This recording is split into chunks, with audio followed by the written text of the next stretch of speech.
ఉంది మాకు నల్లజర్ల కోడేరు రోడ్. అది మాస్టర్ ప్లాన్ లో 100 అడుగులు ఉంటుంది, కానీ అది 70 అడుగులు 75 అడుగులు అలాగా ఒక్కో చోట ఒక్కో రకంగా ఉంది.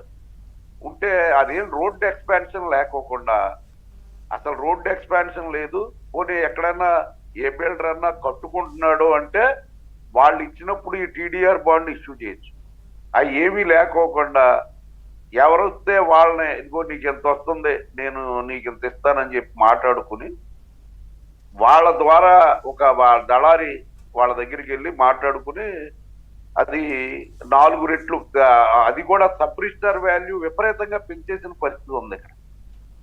అంటే గజం 60,000 70,000 ఈ మార్కెట్ రేట్ వేసేస్తుంటే అది సబ్ రిజిస్టర్ వాల్యూ కూడా అలా పెంచేసిన పరిస్థితి తాడేపల్లిగూడెంలో ఏర్పడి ఈ దానికి 4 రెట్లు ఇచ్చేసి ఇది అమ్ముకుంటే ఉదాహరణకు ఒక 5 కోట్లు వస్తున్నాయి అనుకోండి, అమ్మితే వచ్చే వాల్యూ 1 కోటి రూపాయలు మరి అక్కడ ఉన్న వ్యక్తికి, ఆస్తి గల వ్యక్తికి ఇచ్చి మిగతా అన్ని వీళ్ళందరూ కూడా పనిచేసుకుంటున్నారు.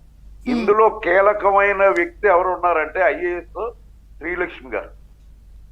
ఆవిడ మొత్తం దీన్ని ఎవరన్నా పట్టుకెళ్తే కాగితాలు స్కెచ్ చేసి ఇచ్చేయడం, అక్కడ ఒక పర్సంటేజ్ మాట్లాడుకోవడం, ఆ పర్సంటేజ్ ప్రకారంగా ఆవిడ తీసుకుంటాం, ఆ రకంగా జరిగింది. అంతేకాకుండా ఇప్పుడున్న టౌన్ ప్లానింగ్ డైరెక్టర్లు కూడా దీంట్లో కీలకంగా పాత్ర. అంటే అంత నేరుగా సీనియర్ ఐఏఎస్ ఆఫీసర్ కదా ఆవిడ, గతంలో కూడా కేసెస్ ఎదుర్కొన్నారు, అంత డైరెక్ట్ గా ఎలా చెప్పేస్తున్నారు ఆవిడే ఇన్వాల్వ్ అయ్యిందని? డైరెక్ట్ గా తెలుసు కాబట్టి చెప్తున్నాను నేను. ఆవిడ ఆఖరికి దేని నుంచి అయినా సరే ఒక నెంబర్ ఇవ్వాలంటే ఆవిడ ఇప్పుడు ఆ సీట్ లో లేరు, ఒక దీనికి బిల్డర్స్ కి ఒక నెంబర్ కావాల్సి వస్తుంది. ఆ నెంబర్ ఇవ్వడానికి కూడా 2 లక్షల నుంచి 3 లక్షలు వసూలు చేసిన పరిస్థితి ఆవిడ. డైరెక్ట్ గా చెప్తున్నాను, నా స్వ అనుభవంతో చెప్తున్నాను నేను ఆవిడ గురించి. ఇప్పుడు నేను చెప్పబోయే అంశంలో మీరే చూడండి, ఇది ఇక్కడ ఒక ముదునూరుపాడు అని మాకు మున్సిపాలిటీలోనే కలిసి ఉంటుంది, అదే కేఎన్ రోడ్ లో ఉంది. ఆ సైట్ 3,400 గజాలు యజమానులది, ముగ్గురిది కలిపి 3,400 గజాలు. దాని నుంచి ఈ 100 ఫీట్ రోడ్డు వెళ్తుంది, ఆ లోపలికి 40 ఫీట్ రోడ్డు మాస్టర్ ప్లాన్ లో ఉంటే అకిరి నాగభూషణం అని చెప్పి ఒక ఆయనకి దానికి టీడీఆర్ డెవలప్మెంట్ కి ఇచ్చారు. డెవలప్మెంట్ కి ఇస్తే అతను ఈ డెవలప్మెంట్ చేయలేదు సరికదా, అసలు ఒక సిమెంట్ బస్తా కూడా దింపని వ్యక్తి అతను. 16 ఇది డేట్ చూసుకోండి, 16/6 ఈ 2022లో ఈ బాండ్ ఇష్యూ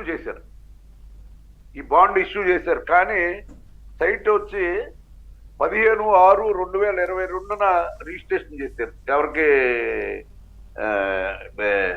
ఈ సబ్ రిజిస్టర్ ఆఫీస్ లో ఈ సైట్ మున్సిపాలిటీకి ఇవ్వాల్సిన సైటు రిజిస్ట్రేషన్ చేశారు. ఓకే, అంటే ఒక్క రోజులో 15/6/2022లో ఇస్తే సైట్ రిజిస్ట్రేషన్ చేస్తే మర్నాడు పొద్దున్నే టీడీఆర్ బాండ్ ఇష్యూ చేశారు. కనీసం సైట్ మున్సిపాలిటీ హ్యాండ్ ఓవర్ అంటే అంత పకడ్బందీగా ప్లాన్డ్ గా ప్రీ ప్లాన్డ్ గా ఇలా చెయ్యాలని స్కెచ్ చేసుకుని మరి అధికారులు, టౌన్ ప్లానింగ్ అధికారులు, ఐఏఎస్. అది కాదండి, అది కాదు, దానికి వెనకాల పాత్రదారులు కొట్టు తెచ్చినారండి. మాజీ ఉప ముఖ్యమంత్రి, దేవాదాయ శాఖ మంత్రి, ఇవన్నీ కూడా ఇక్కడ కారుమూరి నాగేశ్వరరావు ఏ విధంగా చూశాడో ఇక్కడ నేను చేయలేకపోయినే, అయ్యో నేను చేయలేకపోయిన అతను మోస్ట్ కరప్టెడ్ ఫెలోస్. అతను వెంటనే దీనికి సిద్ధపడి ఇమీడియట్లీగా ఇలాగా చేస్తే, ఇంతకే ఏంటంటే ముగ్గురు ఓనర్స్ కి ₹1 రాలేదండి. దాంట్లో ఆ అకిరి నాగభూషణం పేరుని ఇచ్చేసారు, బిల్డర్ పేరున ఎవరో సైట్ ఓనర్ పేరునే ఇస్తారు. అది అతను బిల్డర్ పేరున ఇచ్చేస్తే అతని దగ్గర వీళ్ళు తీసుకుని అవి అమ్మేసుకుని ఇతనికి ₹2.5 కోట్ల అకిరి నాగభూషణానికి ఇచ్చారు. 1,50,00,000 శ్రీలక్ష్మి గారు తీసుకున్నారు. ఇప్పుడున్న టౌన్ ప్లానింగ్ అధికారి కూడా ఎక్కువ మొత్తంలో విద్యుల్లతో పేరు ఉంది, ఆవిడ కూడా తీసుకున్నట్టుగా తెలిసింది. తర్వాత ఈ బాలస్వామి అన్న కమిషనర్ కూడా వెళ్ళింది. అయితే 5 కోట్ల రూపాయలు కొట్టు సచ్చినట్టు తీసుకున్నాడు. మిగతాదంతా ప్రసాదరాజు అని ఇదంతా తతంగం నడిపిన బ్రోకర్ది. ఈ యజమానికి ఒక్క రూపాయి కూడా రాలేదు. యజమానికి టీడీఆర్ బాండ్ ఇచ్చారన్న సంగతి కూడా తెలియదు. రైట్ సార్, నేను మీకు మళ్ళీ ఇస్తానంటే మీరు చెప్తున్నారు బాధితులకు అసలు ఒక్క రూపాయి కూడా అందలేదు అని. ఒక్క రూపాయి కూడా అవును మీరేది తాడేపల్లిగూడెం తణుకులో జరిగిన తతంగం చెప్తున్నారు. మనతో పాటు మనోహర్ గారు ఉన్నారు. తిరుపతిలో కూడా ఇలాగే బాధితులకు అసలు రూపాయి అందలేదు. ఆయన కూడా ఖాదీ కాలనీ నుంచి బాధితుల తరపు ప్రతినిధిగా మనతో జాయిన్ అయ్యారు. వారితో కూడా మాట్లాడదాం. మనోహర్ గారు నమస్తే సార్, బ్రేక్ఫాస్ట్ న్యూస్ కి స్వాగతం. సో తిరుపతిలో బాధితుల తరపున మీరు కూర్చున్నారు కదా, అసలు అక్కడ ఏం జరిగింది, మీకు బాధితులు ఏం చెప్పారు? మాది శాంతినగర్ ఖాదీ కాలనీ 1969లో ఏర్పడింది. గాంధీ సెంటనరీ ఇయర్లో మా నాన్నగారు ఏర్పాటు చేశారు. ఈ కాలనీ చాలా శోభాయమానంగా అందరం కలిసి ఒక కుటుంబంగా ఉంటాము.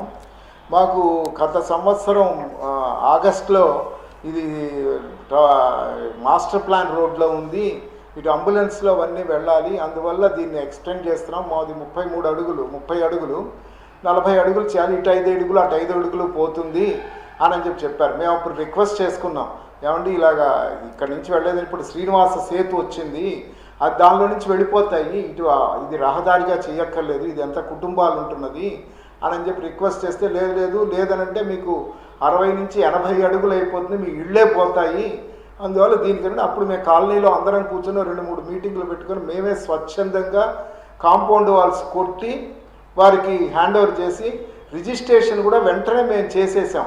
మాకు మామూలుగా రేట్లు పెంచడం అలాంటివన్నీ ఏమీ తెలియవు, మామూలుగా జరిగింది. మేము మామూలుగా చేసాం. మీకు ఎందుకు తొందరగా వచ్చేస్తాయి, 1 మంత్లో మీకు టీడీఆర్ బాండ్లు ఇచ్చేస్తారు అన్నారు. దాదాపుగా ఇప్పుడు సంవత్సరం అయిందండి, మళ్ళీ ఆగస్ట్ వచ్చింది, ఇంతవరకు టీడీఆర్ బాండ్లు గతి లేదు. ఎందుకంటే అంతకుముందు ఏదో మీటింగ్ పెట్టాలన్నారు, మధ్యలో ఏదో ఆపేశారు, కమిటీ వేశారని అన్నారు. ఆ కమిటీ కూడా 2-3 సార్లు కలిసిందన్నారు, దానిలో ఒకళ్ళు రాలేదన్నారు. మళ్ళీ తర్వాత హరిత్ గారని మున్సిపల్ కమిషనర్గా ఉన్నారు, ఆవిడ రిలీవ్ అయ్యే ముందు, అదితి సింగ్ గారు రావడానికి ముందు ఆవిడ రిలీవ్ అయ్యే ముందు